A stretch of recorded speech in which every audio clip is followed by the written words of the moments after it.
Next Level Soul Publishing presents Bhakti Yoga by Swami Vivekananda. Read by William Sterling. Introduction to the Next Level Soul edition of Bhakti Yoga. It is a curious habit of ours, as human beings, to endlessly measure, calculate, and analyze the world, trying to grasp its secrets with the intellect alone, as if life were some mechanical riddle to be solved. But every now and then, one is reminded that the deepest truths do not yield themselves to analysis, but to love. This is what Swami Vivekananda so magnificently reveals in Bhakti Yoga, that love, far from being a sentimental weakness, is in fact a disciplined, powerful, and transformative force, a path as rigorous and profound as any other yogic path, if not more so. He describes bhakti, the path of devotion, as the search for God through love, beginning, continuing, and ending in love. It is a search so total that no corner of the heart is left untouched. In bhakti, one learns to strip away every false attachment, every brittle prejudice, every possessive grasping, until love itself becomes as pure as crystal, flowing toward the divine without conditions.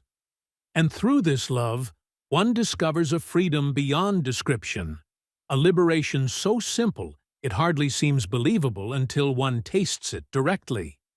Yet Vivekananda is no blind romantic. He is keenly aware of how easily love can degrade into narrowness, bigotry, even fanaticism. How easily our devotion can be corrupted into a weapon against those who worship differently. And so he speaks with refreshing honesty of the dangers and distortions of immature devotion, of how love at its lowest becomes tribal, territorial, and destructive. The brilliance of this text lies in how thoroughly he charts these traps, while pointing the way to love's higher, universal, all-embracing form. Bhakti Yoga, in Vivekananda's teaching, is not about theatrics or empty ritual. It is not about fear, nor about barter, asking for favors in exchange for prayer. It is about love for love's sake, because nothing less will do. And this is what makes it so radical, even in our modern world. The bhakta is invited to make of his or her own heart a living shrine, a place where God is welcomed not as a distant ruler, but as an intimate beloved. And what a shocking thing it is to realize that this kind of love dissolves the very boundary between worshipper and worshipped. The question naturally arises, can this lofty ideal be lived in our daily, often chaotic, lives? Vivekananda's answer is a resounding yes. It is precisely for the ordinary person, the mother, the worker, the thinker, the skeptic, that Bhakti Yoga is meant. Its practices are designed to meet us wherever we stand, and to transform even the simplest of daily acts into offerings of love. The path is open, available to anyone whose heart dares to open itself, even a little. And that is why, in this Next Level Soul edition, we have taken great care to expand the accessibility of this timeless masterpiece. Each chapter concludes with a summary, distilling the core teachings into a form you can quickly revisit. We have added key points so that even if your schedule is busy and your mind distracted, you can anchor yourself in the essence of bhakti with a glance. And most importantly, you will find action items, practical suggestions and contemplations to help you bring these truths into the living laboratory of your own life. After all, a spiritual teaching that stays shut inside a book is no teaching at all. Only when practiced, tested, and reflected upon does it come alive. Perhaps the greatest value of Bhakti Yoga, as you will see, is that it reminds us of our highest potential. Underneath all the roles and masks we wear, there is the capacity to love with infinite courage, infinite tenderness, and infinite strength. The power to stand with an open heart before the mystery of existence and to love it just as it is is what this path awakens. If you take up these pages with sincerity, you will find yourself invited into a love that no disappointment can poison, a freedom no bondage can break. So read these words not as a mere philosophy, nor as a prescription for religious dogma, but as a gentle call home to yourself. Let them flow through you, quietly, like a river returning to the sea. And then, through reflection, through practice, through action, let them change you. In the end, Bhakti Yoga is a path not to a distant God, but to the realization that the one who loves, the act of loving, and the one who is loved are and have always been one. Chapter 1. Definition of Bhakti. Bhakti Yoga is a genuine, real search after the Lord, a search beginning, continuing, and ending in love. One single moment of the madness of extreme love to God brings us eternal freedom. Bhakti, says Narada in his explanation of the Bhakti aphorisms, is intense love to God. When a man gets it, he loves all, hates none, he becomes satisfied forever. This love cannot be reduced to any earthly benefit, because as long as worldly desires last, that kind of love does not come. Bhakti is greater than karma, greater than yoga, because these are intended for an object in view, while bhakti is its own fruition, its own means, and its own end. Bhakti has been the one constant theme of our sages. Apart from the special writers on bhakti, such as Sandilya or Narada, the great commentators on the Vyasa Sutras, evidently advocates of knowledge, jnana, have also something very suggestive to say about love. Even when the commentator is anxious to explain many, if not all, of the texts, so as to make them import a sort of dry knowledge, the sutras, in the chapter on worship especially, do not lend themselves to be easily manipulated in that fashion. There is not really so much difference between knowledge, jnana, and love, bhakti, as people sometimes imagine. We shall see as we go on that in the end they converge and meet at the same point. So also it is with Raja Yoga, which, when pursued as a means to attain liberation, and not, as unfortunately it frequently becomes in the hands of charlatans and mystery-mongers, as an instrument to hoodwink the unwary, leads us also to the same goal. The one great advantage of bhakti is that it is the easiest and the most natural way to reach the great divine end in view.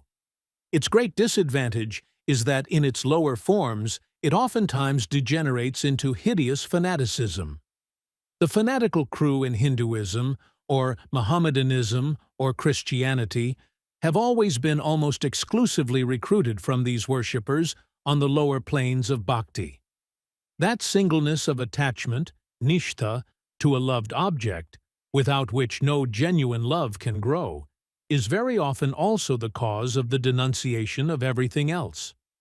All the weak and undeveloped minds in any religion or country have only one way of loving their own ideal, i.e., by hating every other ideal. Herein is the explanation of why the same man who is so lovingly attached to his own ideal of God, so devoted to his own ideal of religion, becomes a howling fanatic as soon as he sees or hears anything of any other ideal. This kind of love is somewhat like the canine instinct of guarding the master's property from intrusion. Only even the dog's instinct is better than the reason of man, for the dog never mistakes its master for an enemy, in whatever dress he may come before it. Again, the fanatic loses all power of judgment. Personal considerations are in his case of such absorbing interest that to him it is no question at all what a man says, whether it is right or wrong, but the one thing he is always particularly careful to know is who says it. The same man who is kind, good, honest, and loving to people of his own opinion will not hesitate to do the vilest deeds when they are directed against persons beyond the pale of his own religious brotherhood. But this danger exists only in that stage of bhakti which is called the preparatory, Gauni.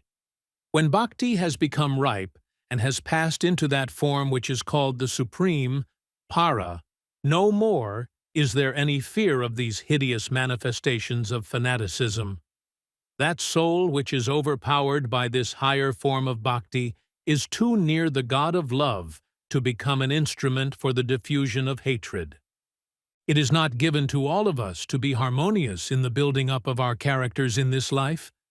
Yet we know that that character is of the noblest type, in which all these three, knowledge and love and yoga, are harmoniously fused. Three things are necessary for a bird to fly: the two wings and the tail as a rudder for steering. Jnana, knowledge, is the one wing, bhakti, love, is the other, and yoga is the tail that keeps up the balance. For those who cannot pursue all these three forms of worship together in harmony, and take up, therefore, bhakti alone as their way, it is necessary always to remember that forms and ceremonials, though absolutely necessary for the progressive soul, have no other value than taking us on to that state in which we feel the most intense love to God. There is a little difference in opinion between the teachers of knowledge and those of love, though both admit the power of bhakti. The Jnanins hold bhakti to be an instrument of liberation. The bhaktas look upon it both as the instrument and the thing to be attained. To my mind, this is a distinction without much difference. In fact, bhakti, when used as an instrument, really means a lower form of worship, and the higher form becomes inseparable from the lower form of realization at a later stage.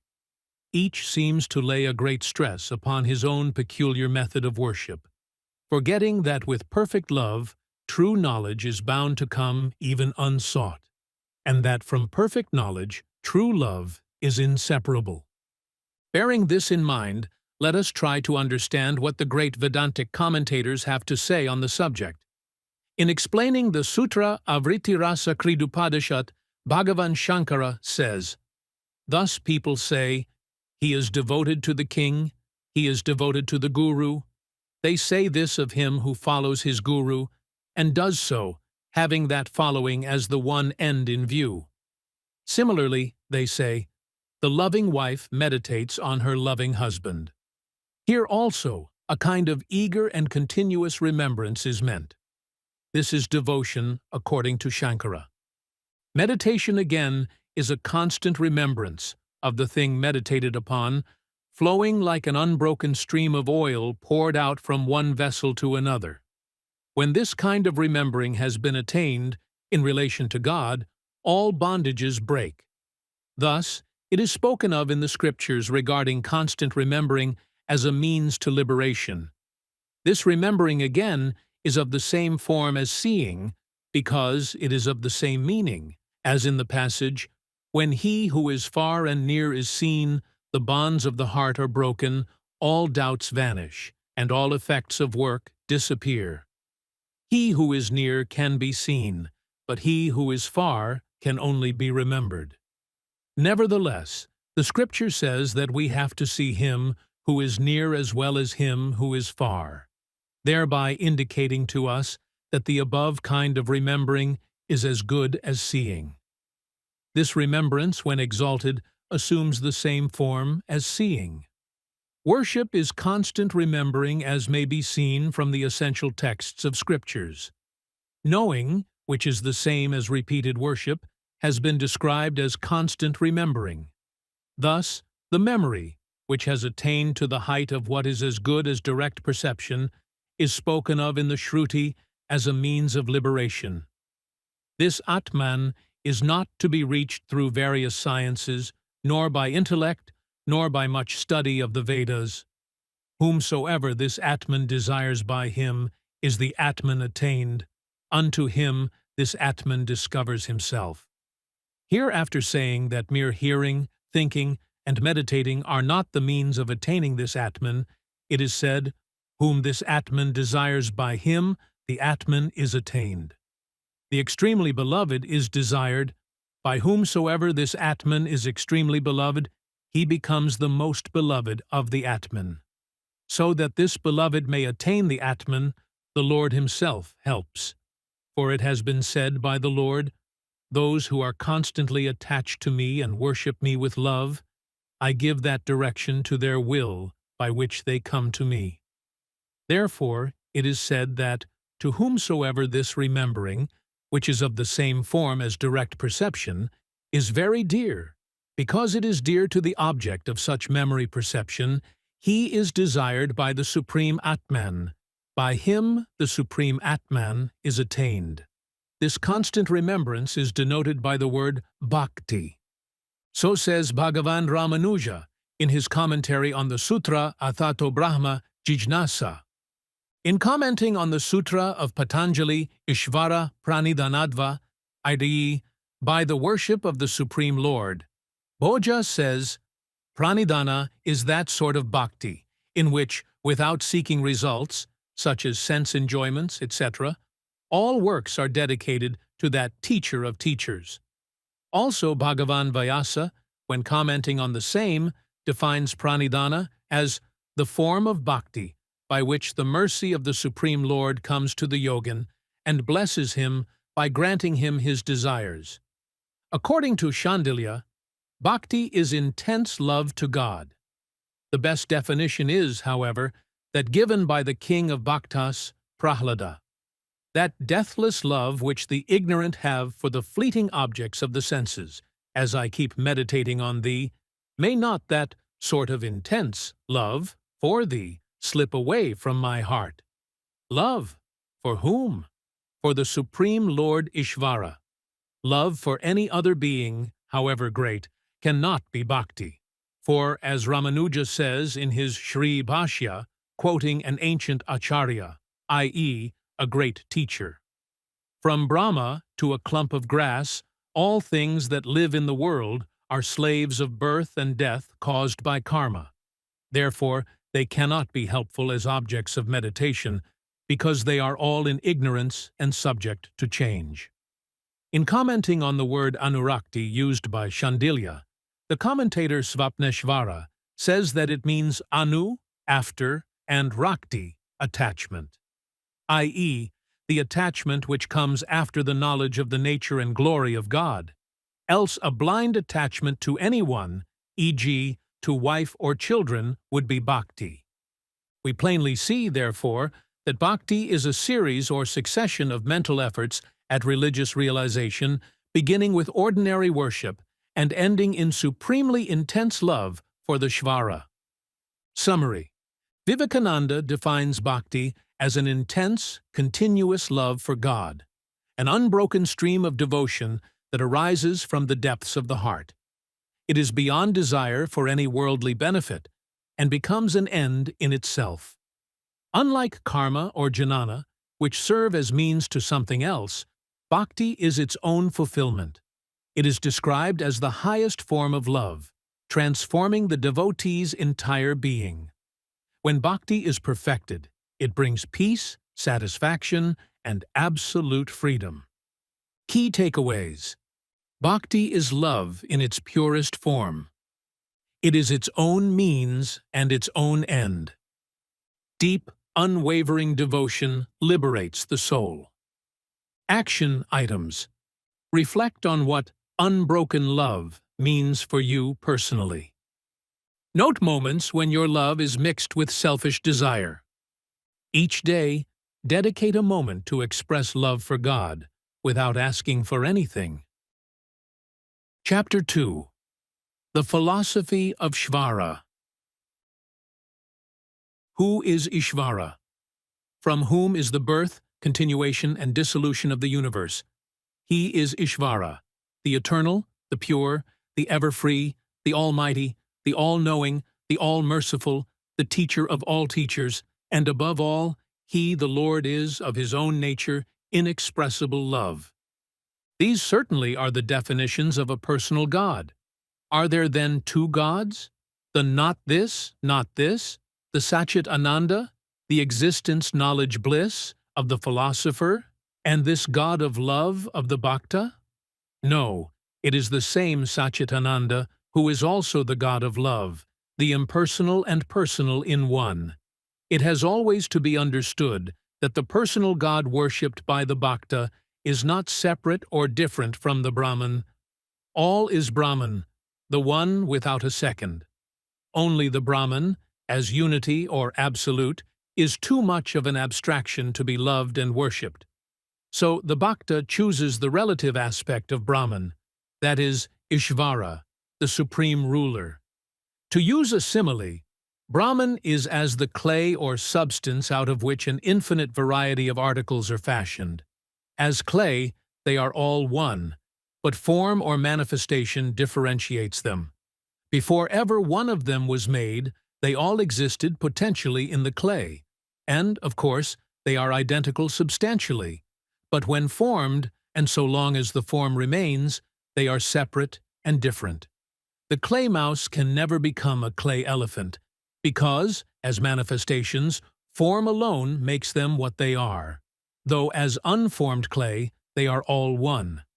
Ishvara is the highest manifestation of the absolute reality, or, in other words, the highest possible reading of the absolute by the human mind.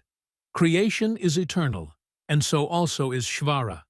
In the fourth Pida of the fourth chapter of his sutras, after stating the almost infinite power and knowledge which will come to the liberated soul after the attainment of moksha, Vyasa makes the remark, in an aphorism, that none, however, will get the power of creating, ruling, and dissolving the universe, because that belongs to God alone.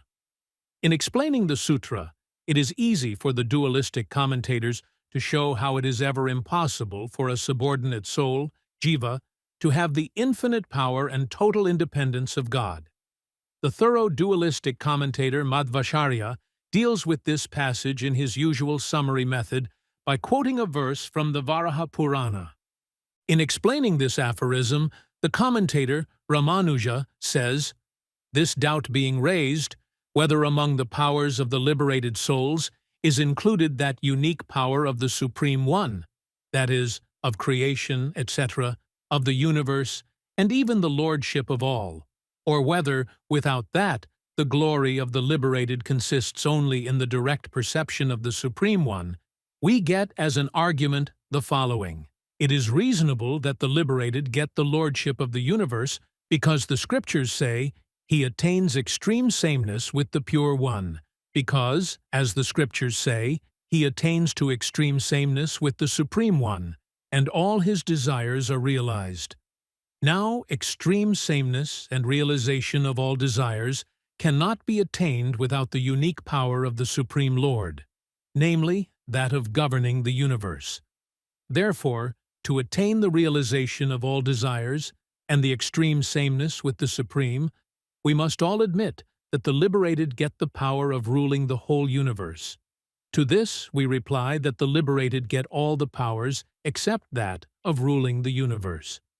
Ruling the universe is guiding the form and the life and the desires of all the sentient and the non-sentient beings, excepting the liberated ones from whom all that veils his true nature has been removed, and who enjoy the glory of the unobstructed perception of the Brahman. This is proved from the scriptural text, "From whom all these things are born, by whom all that are born live, unto whom they, departing, return. Ask about it, that is Brahman." If this quality of ruling the universe be a quality common even to the liberated, then this text would not apply as a definition of Brahman, defining him through his rulership of the universe. The uncommon alone has to be specially defined. Therefore, my beloved boy, alone, in the beginning, there existed the one without a second, that saw and felt I will give birth to the many, that projected heat. Brahman, indeed, alone existed in the beginning. That one evolved, that projected a blessed form, the Kshatra. All these gods are Kshatras, Varuna, Soma, Rudra, Parjanya, Yama, Mrityu, Ishana. Atman, indeed, existed alone in the beginning, nothing else vibrated. He, seeing, projected the world. He projected the world after.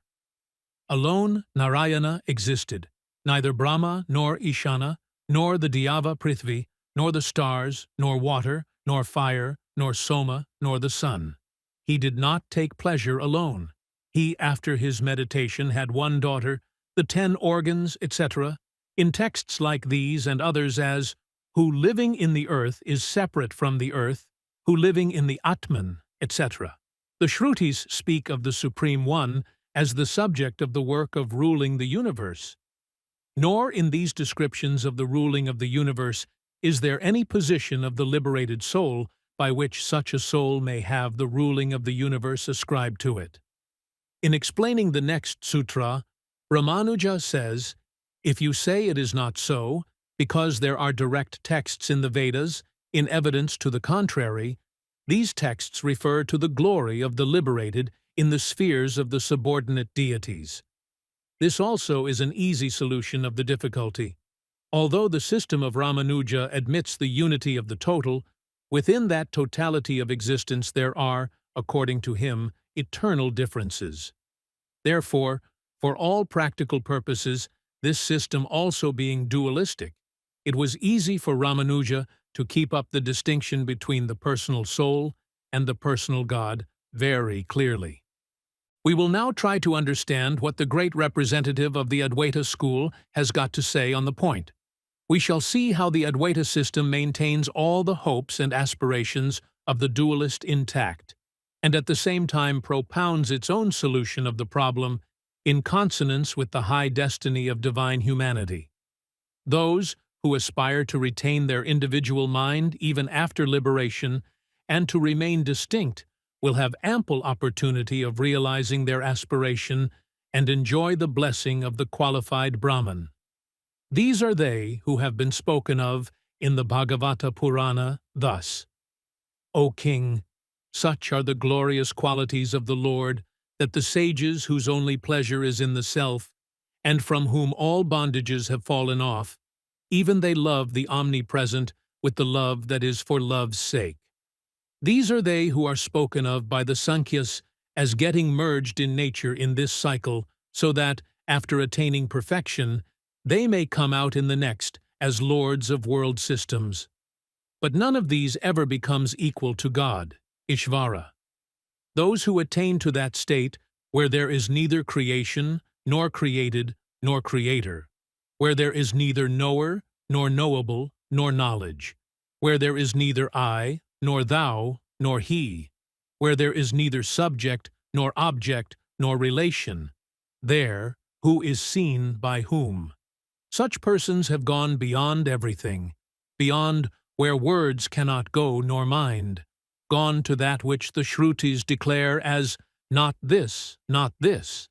But for those who cannot or will not reach this state, there will inevitably remain the triune vision of the one undifferentiated Brahman as nature, soul, and the interpenetrating sustainer of both, Ishvara.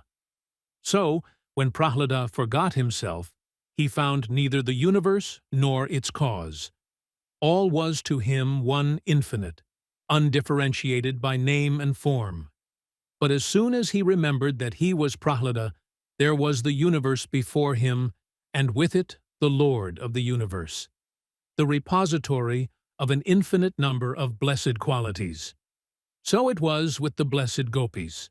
So long as they had lost sense of their own personal identity and individuality, they were all Krishna's, and when they began again to think of him as the one to be worshipped, then they were gopis again, and immediately unto them appeared Krishna, with smile on his lotus face, clad in yellow robes and having garlands on, the embodied conqueror, in beauty, of the god of love. Bhagavata Purana. Now, to go back to our Acharya Shankara. Those, he says, who by worshipping the qualified Brahman attain conjunction with the supreme ruler preserving their own mind, is their glory limited or unlimited? This doubt arising, we get as an argument. Their glory should be unlimited. Because of the scriptural texts, they attain their own kingdom. To him all the gods offer worship. Their desires are fulfilled in all the worlds. As an answer to this, Vyasa writes, without the power of ruling the universe. Barring the power of creation, etc., of the universe, the other powers, such as anima, etc., are acquired by the liberated. As to ruling the universe, that belongs to the eternally perfect Shvara. Why? Because he is the subject of all the scriptural texts as regards creation, etc. And the liberated souls are not mentioned in any connection with creation, etc. The Supreme Lord, indeed, is alone engaged in ruling the universe. The texts as to creation, etc., all point to him. Also, there is given the adjective ever perfect. Also, the scriptures say that the powers anima, etc. of others are from the search after and the worship of God. Therefore, they have no place in the ruling of the universe. Again, on account of their possessing their own minds, it is possible that their wills may differ, and that, whilst one desires creation, another may desire destruction. The only way of avoiding this conflict is to make all wills subordinate to some one will. Therefore, the conclusion is that the wills of the liberated are dependent on the will of the Supreme Ruler. Bhakti, then, can be directed towards Brahman, only in his personal aspect.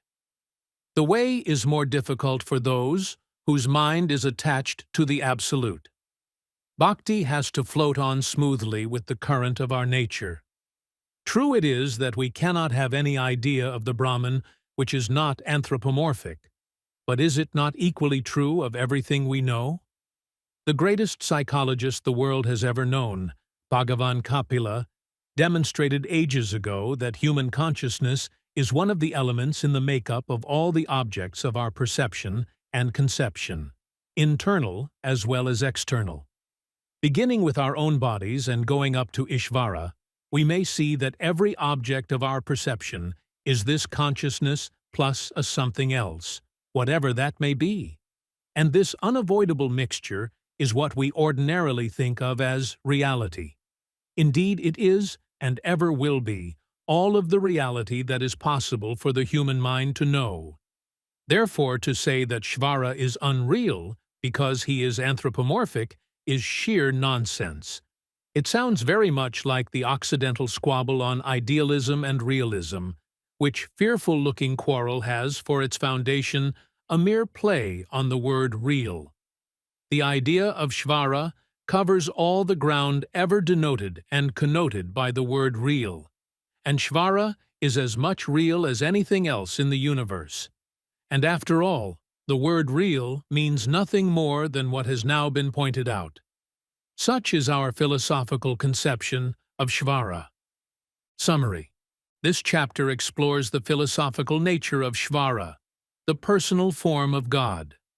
Vivekananda clarifies that Ishvara is Brahman seen through the lens of human devotion, which makes the infinite relatable.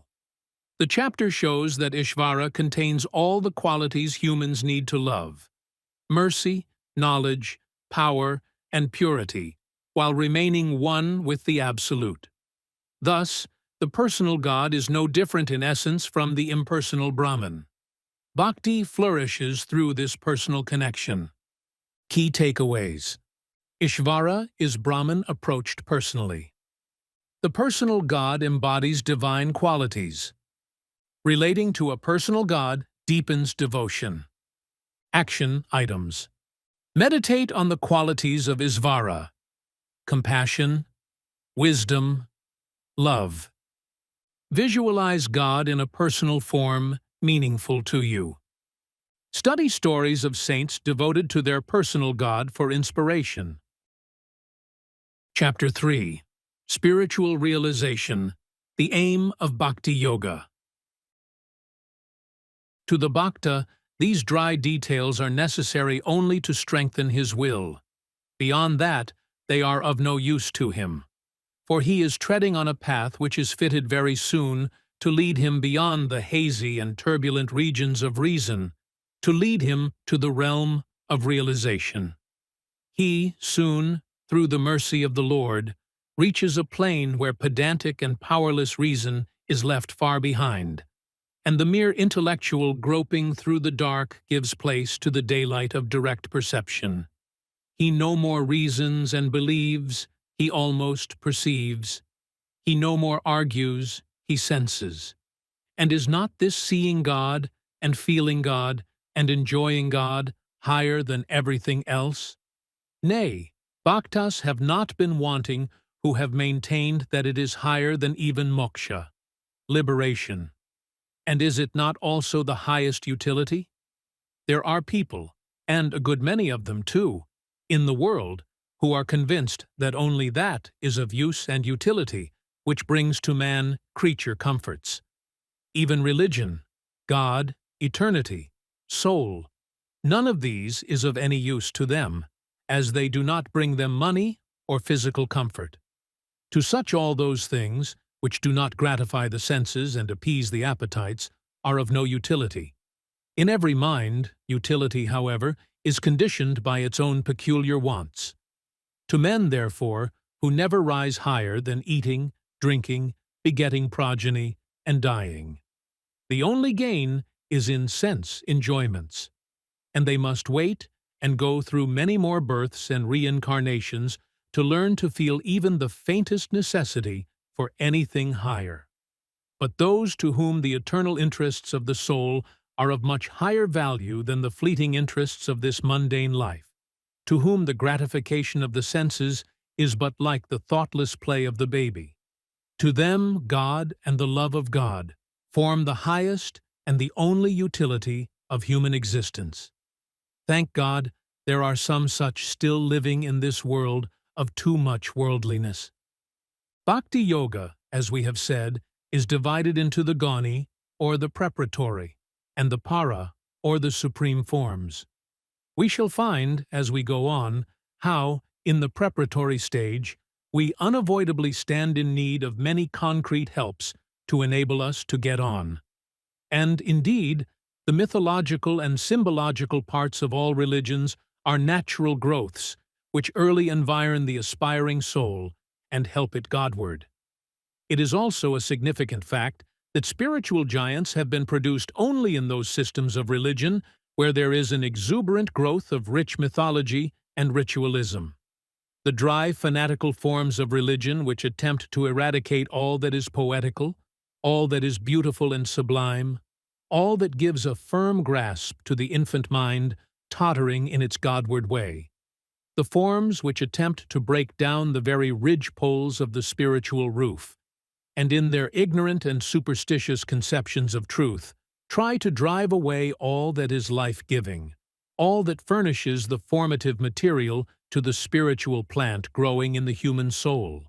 Such forms of religion too soon find that all of what is left to them is but an empty shell, a contentless frame of words and sophistry, with perhaps a little flavor of a kind of social scavengering or the so-called spirit of reform. The vast mass of those whose religion is like this are conscious or unconscious materialists, the end and aim of their lives here and hereafter being enjoyment, which, indeed, is to them the alpha and the omega of human life. Work like street cleaning and scavengering intended for the material comfort of man is, according to them, the be-all and end-all of human existence. And the sooner the followers of this curious mixture of ignorance and fanaticism come out in their true colors, and join, as they well deserve to do, the ranks of atheists and materialists, the better will it be for the world. 1 ounce of the practice of righteousness and of spiritual self-realization outweighs tons and tons of frothy talk and nonsensical sentiments. Show us one, but one, gigantic spiritual genius growing out of all this dry dust of ignorance and fanaticism, and if you cannot, close your mouths, open the windows of your hearts to the clear light of truth, and sit like children at the feet of those who know what they are talking about, the sages of India. Let us then listen attentively to what they say. Summary. Vivekananda explains that the true goal of Bhakti Yoga is spiritual realization, a living experience of God.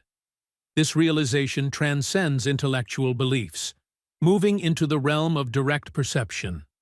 The Bhakta sees and feels God in every breath and circumstance. Such realization, the text suggests, is even greater than liberation itself because it is full of love and joy. Bhakti, then, leads the soul to a vision beyond ideas and into pure spiritual presence. Key takeaways. Bhakti's purpose is to directly experience God. True realization surpasses belief or dogma. Love transforms knowledge into living truth. Action items. Practice seeing the divine in the people around you. Journal any experience that feels like divine connection. Reflect on the difference between believing in God and experiencing God. To continue listening, step deeper into the wisdom at Next Level Soul TV, where sacred teachings, spiritual cinema, transformative courses, and divine stories await your soul's unfolding. Enter the portal at www.nextlevelsoul.tv and let your spirit remember what it already knows. Awaken, expand, and evolve.